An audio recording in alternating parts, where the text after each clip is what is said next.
இந்த மகிமையின் ராஜா. ஆண்டவருக்கு ஒரு பேர் இருக்கு. என்ன பேர்? ராஜா, மகிமையின் ராஜா.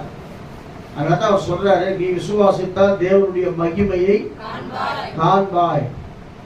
ஆண்டவரை விசுவாசிக்கிற பிள்ளைகளுக்கு மகிமையான காரியம் நடக்கும். நான் யோசனை பண்ணி பார்த்தேன்.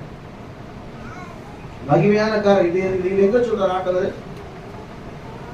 நீ விசுவாசித்தால் தேவனுடைய மகிமையை காண்பாய். எந்த இடத்துல சொல்றாரு?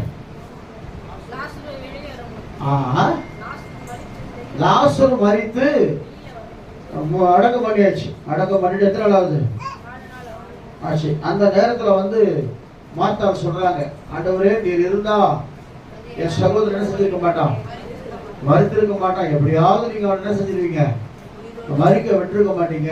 ஆனா மரித்து போயிட்டாலும் என்ன செய்யுதுன்னு சொல்லும் போது, அப்ப ஆண்டவர் இயேசு அவரை நோக்கி, நீ விசுவாசித்தா